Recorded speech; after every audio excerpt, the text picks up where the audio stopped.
true financial freedom. I want to chat about this. I think about, finances and financial freedom and escape velocity. And I love running numbers for people and just finding what is the strategy, what is the way for you to attain financial freedom in a aligned way that, doesn't fully consume you, that you still have wiggle room and space to obviously enjoy life. And it's not like be the Scrooge.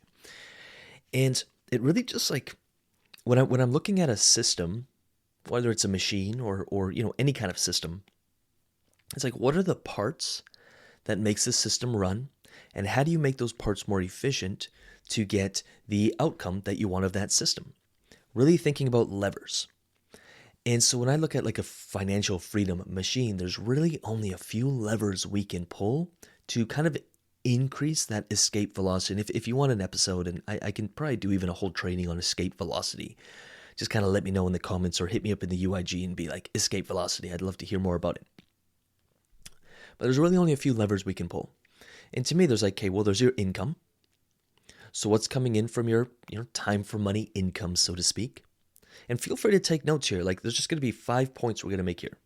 Time for money income. This is your job income, your work income, your salary, whatever. And we all have it. I do as well.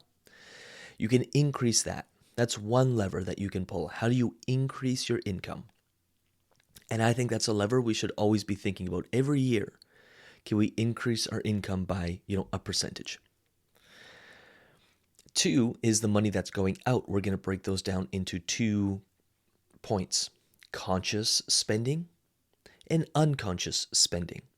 Kind of like leaks in the bucket, or like you're just unconsciously spending money on things that you don't need, thinking it's going to make you happy, or you're going to, prove to the world of something, or you're going to impress the neighbors, whatever.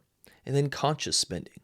Now, these could be things that you're like consciously spending, like food, water, shelter, necessities, and some luxuries that you're just consciously spending on. Are we conscious of the spending, and are we conscious that if we spend that, it's going to lower this many days, months, years of our attaining our escape velocity, which is basically like I never have to work again. So those are the next points. Then you've got your savings. So you got money coming in from your earned income, you got money going out from your conscious, unconscious spending, and then you've got this bucket that's filling up. That's your savings. What's your savings rate? How much of your income do you save? How do we increase that percentage?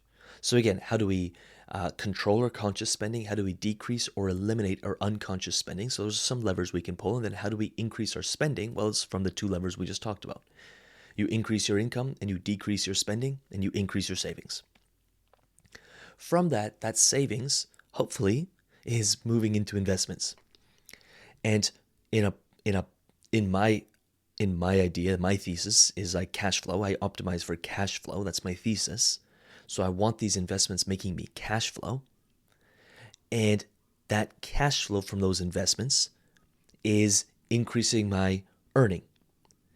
And I kind of see it as two streams of earning: my time for money, or my salary, or my like worked for income, and then my investment income, passive, leveraged, however you want to put that. How do I increase that every month, even if it's by just a small amount? Those are basically the levers. Now we could go macro and look at like tax optimization. What country do we live in? What can we LLC? Like, yes, there's more things, but fundamentally, it's like if we start worrying about, I see someone who's like not earning any money and they're like, oh, I want to start a company in like tax optimization, and how do I set up a family trust? And I'm like, don't even worry about that. Those aren't even problems till you're like well into the multi 6 figures. Like, don't even worry about that. Let's build momentum.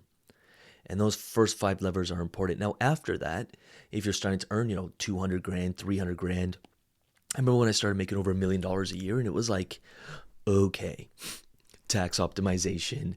Like, let's really start having this conversation because it's making a big dent in the outcome. But until then, like, you really don't have to worry about it at all. I think it's just fancy subjects that people like to talk about, but it makes no difference. I really hope this helps. Jump into the financial freedom formula inside the UIG. Let's have this conversation. We do our Monday money calls. Happy to have this conversation around this stuff. Just ask me the question. This is the stuff I'm really passionate about. So with that said, 5 minutes is up. We'll see you in the UIG.